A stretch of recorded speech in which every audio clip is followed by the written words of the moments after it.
Hello again by 245. So we already had a wonderful video about my kind of flow chart and the way that I would organize, how do I determine what I'm looking at and paring it down. So what I want to do now is show you guys some pictures that I think will be really helpful, and they're going to be in your guys' PowerPoint too, but I want to talk a little bit more in detail about these pictures. And the other thing I want to talk about just real quick before we get started looking at the photos is kind of how these tissues are different from one another, and I guess that there's just 4 basic types, because I kind of alluded to that with the flow chart, but I didn't say it explicitly. So there's 4 basic tissue types. We have epithelia, which is, like I said, going to cover stuff, and there's always going to be some kind of free space and basement membrane with organized cells in between. And always, like I said, just going to cover stuff. So, for example, even the inside of the esophagus, there's a hole in your esophagus, so that's epithelia as well. You can have connective tissue. Connective tissue, again, really good support for your organs and just for other tissues in general. You often will find it directly underneath epithelia, for example, providing structure or letting nutrients flow. And again, with the connective tissue, usually you have cells that reside in that tissue and they're producing matrix, okay? So they're just living their little lives, locked in matrix, making more proteins as they live there. The other kind of tissue, muscle tissue. Its job in life, contraction. So if I ever say, what's the function of muscle tissue?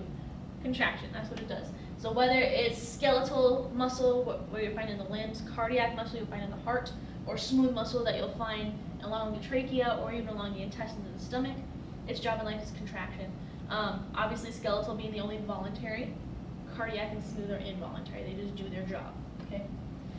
And lastly, you have nervous tissue. Nervous tissue is kind of a weird guy, and he's off by himself. Because remember, these guys have jobs. Epithelium covers the surface, right? Connective tissue is going to support other cells and allow for a flow of nutrients and such. Muscle tissue's job is contraction. Nervous doesn't really fit nicely in those. The job of nervous tissue is for these large cells called neurons to talk to one another, and they can deliver messages. So you can have voluntary movement, for example, or have conscious thought. So they don't really fit nicely into these other categories. And I'm not going to go through the whole PowerPoint. Basically what I want to do here is just look at these photos of the different tissues so that you can see what you can expect to look at. Okay?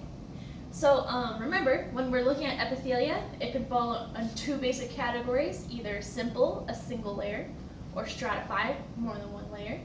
And from there, you just need to look at the basic shape. Okay? So, first off, looking at this, let's look at this picture along the top. What I see looking at this is an open space, and I see several nuclei surrounding that space. See that? 1, 2, 3. There's all kinds of these nuclei surrounding that space. Looking in closer, I can see that these nuclei, of course, reside within a cell, and that these cells are kind of a fried egg shape, right? They have a big yolk kind of thing, if you're looking at it from the side, and these would be the whites. So, right away, what do I say? Okay, well, these nuclei are only in 1 layer, so simple, right? It's definitely epithelia because there's this open space. And I see this fried egg shape, so probably squamous, right? So simple, squamous, epithelia. Simple 1 layer, squamous, fried egg, epithelia, because we have these fried spaces, open spaces, okay? All right, moving on down here. A very nice picture of simple cuboidal epithelia. So again, just walk yourself through. What am I looking at? Like, to me right away, it might be a little bit tough to see that this is an open space because it kind of looks like maybe there's stuff in there, but I also see organized cells. So here's our open space. This is our lumen, right? So our free edge. There you go. And then you have a layer of cells here, and you have a layer of cells on the bottom here. So in other words, it's kind of like wrapping back around kind of thing. So here's our open space. Here's a nice single row of nuclei. So we know that it's simple, only 1 layer. And these cells, they're roughly about as tall as they are wide. And you can especially see that down here, where they're about as tall as they are wide. Whenever you see that square shape, or that as tall as you are wide, you're looking at cuboidal, right? So simple, 1 layer, cuboidal, because it's little squares, epithelia, because here's our free edge. And you can even see down here, there's our basement membrane. You can see that super, super clear down here. There's like just a random mess of stuff, but you can see that there's a nice line here separating these nicely organized cells from the chaos below, right? free edge, basement membrane, nicely organized cells. Simple, because there's only one layer. Cuboidal, because it's squares. Epithelia, free space. All right? And here is an excellent picture of simple columnar epithelia. So this is really blown up. We have a similar slide to it, I believe. But here again, you can see that there's a free edge. So right away you should be thinking to yourself, maybe I'm looking at epithelia. You're also going to see these nicely organized, nice in a row, nuclei. That's the other thing that tips me off to epithelia every time, is just kind of that nice organization. And it's a singular row, so I know it's simple epithelia. And again, if you look at the shape here, it's taller than it is wide, okay? So if it's taller than it is wide, we're looking at columnar, right? Simple, one layer, columnar, epithelia. Here's our free edge. Here's our basement membrane separating it from the chaos underneath. So keeping these nice organized cells separate. And here's just another example of another way you might see simple columnar epithelia. So again, here's our free edge. Easy peasy. Now that I've said that 5,000 times, so hopefully you'll go to bed with me in your mind saying free edge, epithelia. But here's your free edge. You can see that there's this nice singular row of nuclei, just nice one singular row. There is kind of an indicated basement membrane. It's not a super clear one, but you can see that this is nicely organized. The stuff under here is not. So you can guess that a basement membrane is there. And since the nuclei are kind of down here and the edge is kind of up here, to me, the individual cells would be taller than they are wide, so definitely columnar. So simple, one layer of nuclei, columnar, taller than they are wide, epithelia, because here's our free space and basement membrane underneath separating those cells from stuff. Okay. Here's the one that gets a little tricky. Okay. So you'll notice again, free space and a basement membrane. Okay. So my filmer is probably tired of hearing that. I know you are too, but I'll tell you what, when you get to looking at those microscopes, you're going to be like, oh, Vanessa's voice is telling me that there's a free space. This has got to be epithelium. But here's your free space. Here's your basement membrane separating these cells, so these nicely organized nuclei, right, from the stuff, the random stuff underneath. And in fact, looking at this, to me, it's definitely some kind of connective tissue. This is loose connective tissue, but this looks like dense irregular to me. Anyway. What you can see is that there's a lot of space here, and there's these nuclei that are semi-organized, but not necessarily super nicely organized. So let me tell you what you should think about when you're looking at something like this. If you're thinking, okay, I see multiple layers of nuclei, so probably looking at stratified, the thing to keep in mind is that whenever you see something that is stratified, at least in the context of our course, it's going to be like multiple layers, and you'll see that in a little bit. But it's going to be multiple layers, not just like 2 or 3 little dinky layers, okay? The other thing to keep in mind is just kind of how these cells are shaped with one another. So you can see that like some of these look like a little chalice, some of these look like a cotton swab kind of thing, like sticking up. So in other words, these cells aren't uniform. They don't look similar to one another, right? So basically what this is the pseudostratified columnar epithelia. There's no easy way to come to this conclusion other than kind of by like process of elimination. I know it's definitely not stratified squamous, because remember in that flow chart I told you that they're kind of football-shaped cells. I know it's definitely not transitional epithelia because I don't see those big balloons. What I see are just very few layers and these random kind of shapes. So to me, that'll kind of narrow me down to pseudostratified columnar epithelia. There's no super easy way. But the other thing to notice at the top here is that really the only one of the few times that you're going to see this ciliated stuff at the top is especially with pseudostratified columnar epithelia, because you often find it in the trachea. So trachea has all that little cilia and villi and stuff to move stuff along. So there you go. And here is if I remember right, no, that's a terrible example. Let's not talk about it. So what does stratified look like then? So that was pseudostratified, and you're telling me pseudostratified is only got like a couple layers of nuclei, and I don't understand what the heck's going on. Well, here's our stratified, and really there's only 3 kinds of stratified tissues that we can look at, right? There's keratinized squamous epithelia, non-keratinized squamous epithelia, and then transitional. And transitional doesn't have that word stratified in it. It's just a weirdo, okay? So you don't have very many to choose from with stratified, in other words. But here I can see, again, there's a free space up here, so free edge. down here, I can see that there's these kind of organized nuclei, and that here, there's a definite layer, something that's separating these guys from the random stuff underneath, right? So here you can also see, kind of, maybe not so much back from where you are, but as you go up, these cells kind of have that football shape like I was telling you about. And like I said, it's not super clear maybe from where you are, but here I can definitely see those football shapes, okay? The other thing that you're going to see really commonly with the stratified squamous epithelia, whether it's keratinized or not, is you're going to see these waves, okay? So the cells go all the way down into here, but the bottom, that basement membrane kind of is in a wave.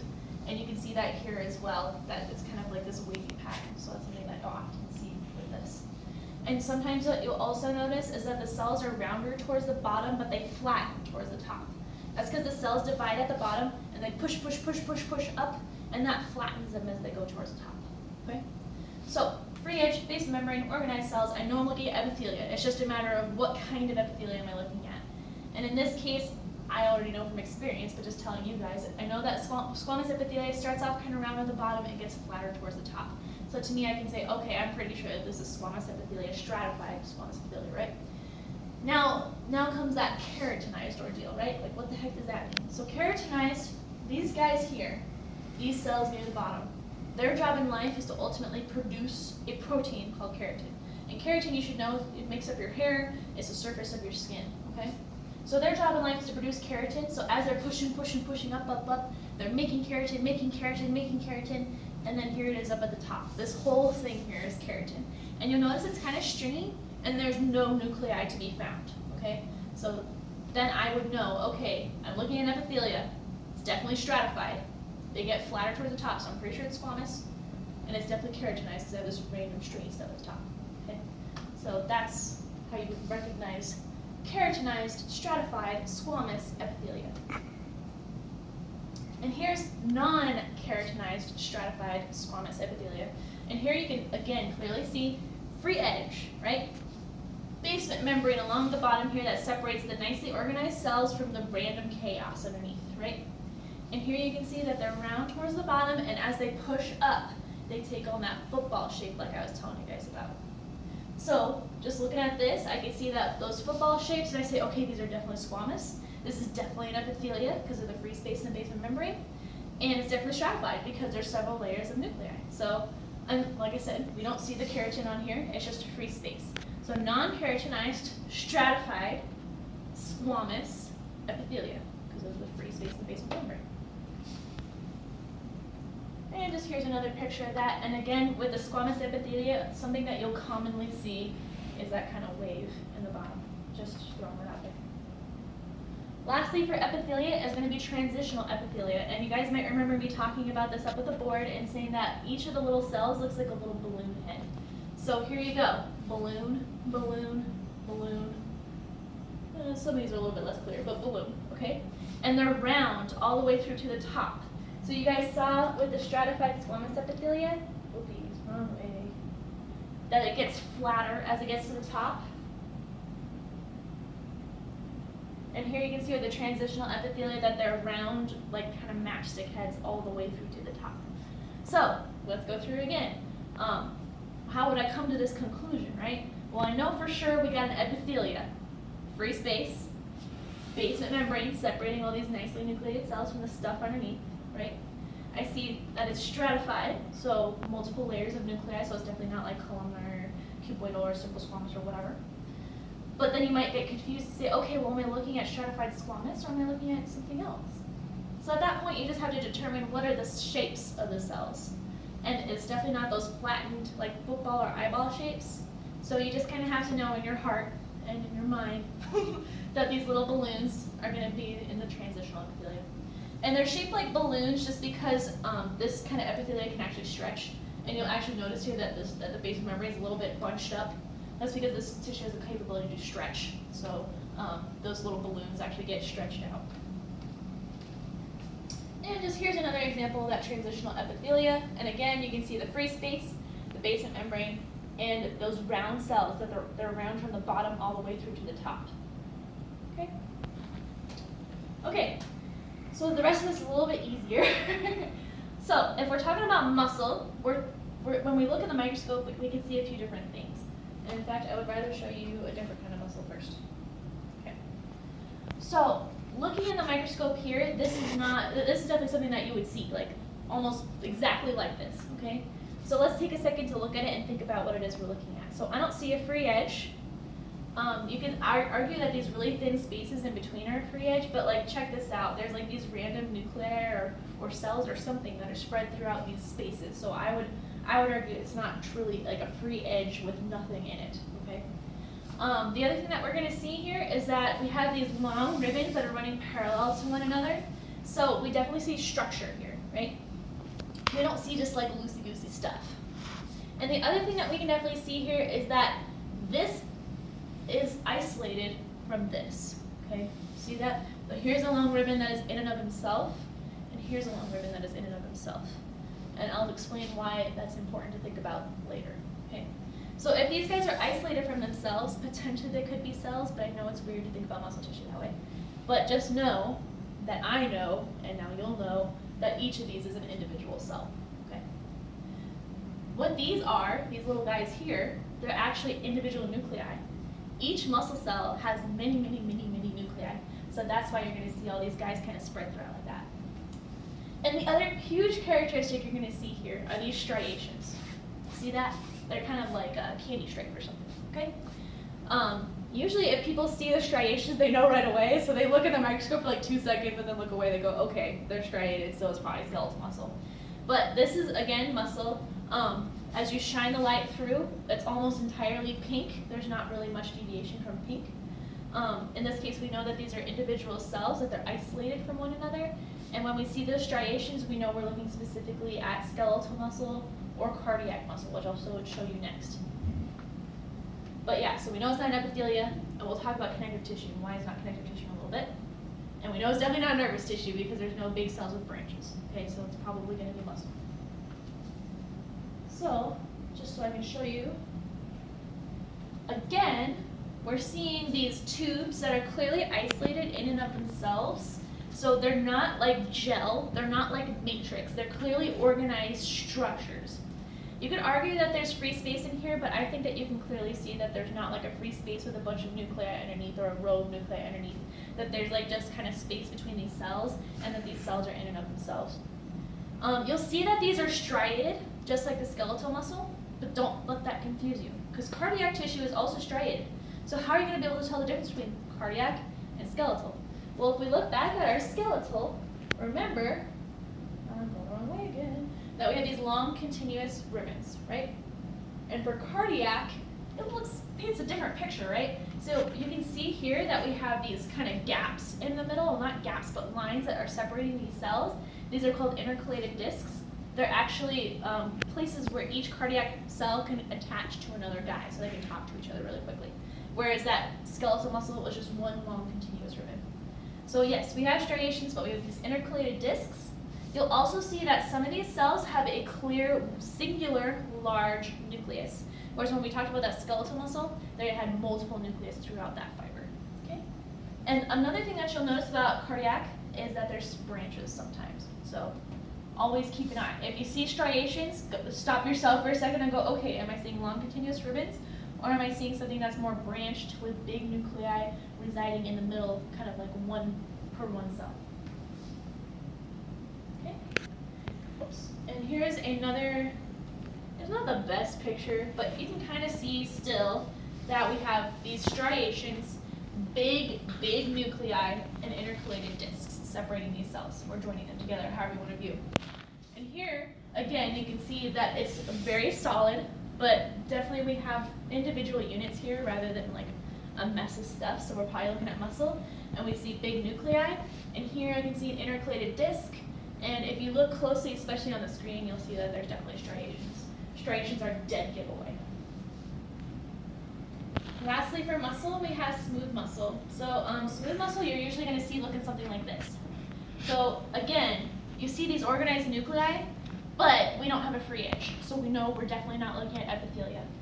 What I do see is that this is like a solid kind of pink color, and like here's a cell, here's a cell, here's a cell, right? So smooth muscle is always a little bit weird. It's a little bit difficult to see sometimes but just know that it's definitely not connective tissue because we see these kind of individual units. It doesn't look like threads or like there's fibers or something. They're definitely individual cells and they're each nucleated. And here's just a blown up picture of a single smooth muscle cell with a nucleus. And sometimes, unfortunately, these slides, because whenever you're looking at an organ or anything, they're made up of several different kinds of tissues. So, for example, if I did a cross-section of my stomach, you would see that I have collagen-based connective tissues, I have smooth muscle, and I have epithelia throughout that. So sometimes when you see smooth muscle, it's going to be a little bit confused. But just keep in mind, we're always going to try and put stuff in this clear line of view so you can see, okay, I see these individual cells with these nuclei, so I'm looking at smooth muscle.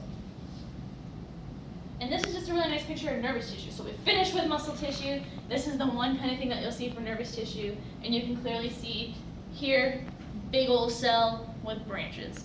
It's easy peasy. Can't mistake it for anything else. And here again, big cell with branches coming off. Last is connective tissue. So connective tissue, I always divide into either dense or loose. Dense is going to be more solid. So like cartilage and bone would be a good example of dense connective tissue. Whereas loose is always more soft and supportive. So like adipose or areolar connective tissue or reticular connective tissue, those are all more like a gel. Okay. So first let's talk about cartilage because it's cool looking. Okay. And this is a really good example of kind of what you'd be looking at if you were to look at cartilage. The cells are very similar because the same kinds of cells are secreting the same kinds of stuff. So you can see that they're like really kind of bizarre looking. Sometimes they look like eyeballs and sometimes they look like a bunch of cells stuck together. But they're always this kind of oval shape, and they're always isolated from each other like this within the matrix. So here's just a drawing, and then here's an actual microscope picture. Here's your little cartilage cells called chondrocytes, and you can see, again, they're embedded in the matrix, and they're separated from one another. So this here, and we'll talk about it, but this is going to be hyaline. Here we have elastic cartilage, which, if you remember me talking about the flowchart, the elastic cartilage has the same kind of thing, these eyeball-looking cells, see that? Or like several cells stuck together, isolated from one another, with a bunch of fibers shot throughout and surrounding, so you can see that. Lastly, we have the fibrocartilage. So fibrocartilage is almost exactly like hyaline cartilage, but it has more, it's more solid, and it's more fibrous, and it has other proteins in it. And so it looks a little more like a solid matrix instead of like kind of clear, okay? But you can see it's almost the same thing. And in fact, it's very similar. It's usually, it can be scar tissue to replace hyaline cartilage that's been damaged, but also you'll find it in between vertebrae. So here's hyaline cartilage. You can see that hyaline comes from the word hyalos, a Greek word meaning glass. So it's actually kind of clear here, like glass, okay? But the matrix itself is very solid. And you can see that there's these weird little cells kind of dotted throughout. Often when you see hyaline, it's going to be kind of clear, sometimes picking up this purple stain. And again, you can see that the cells are isolated from one another, but that they're kind of suspended in a matrix. So definitely not anything like epithelia, definitely nothing like muscle, and nothing like nervous tissue. Okay. And here's an excellent example of elastic cartilage. We don't even have a slide this nice, but you can see again that we have these cells that are isolated from one another and that they're surrounded by these fibers. This is called elastin. Usually you'll find it in your ear and your nose. Sometimes it's called yellow cartilage. But you can see, again, just individual cells suspended in this matrix surrounded by these elastin fibers. And then here's our fibrocartilage. It's a little bit confused in here, but you can clearly see these chondrocytes, so those cartilage cells, they're, again, suspended in matrix, kind of separated from one another. Definitely a very, very strange kind of cell you're not going to find in any other kind of tissue. And it's more solid, so it's not clear like in hyaline where it's kind of clear and picks up a little bit of purple dye. It's not having these condensed fibers, the elastin, like we saw in the elastic cartilage. It's just kind of a solid, more consistent array of matrix, like a more solid matrix. Related to cartilage but not the same, bone. And you'll remember when I told you on the flow chart that you'll look at bone in the microscope and be like, oh, it's bone. But here you go. You have this kind of central canal thing, and you have these rings surrounding it like a tree trunk. So if you see a tree trunk, you're looking at bone. And we'll talk about this later. Okay, another kind of dense connective tissue, and you've heard me refer to this during the flow chart. There's dense regular and dense irregular. So they're both made of the same kinds of fibers, but they're arranged a little bit differently. So here's our dense irregular connective tissue. Like I said, it usually looks pink in the microscope. Sometimes I think it looks like if you took a red cabbage and cut it in half, it kind of looks like this. Or I've told kids in the past, you know, it looks like beef stroganoff, just kind of random stuff like all together. What you'll notice is that there's these little guys spread throughout, these like black, they kind of look like a nucleus. They're not a nucleus, they're an individual cell called a fibroblast. And it's these little guys, these fibroblasts that are secreting this matrix. But you'll see that it's often strewn about through other tissues. So here's where there's some dense irregular, and there's also some dense irregular here as well. The dense regular. I stopped it. Okay, I'm sorry. I just wanted to know if you're gonna do office hours in here next, like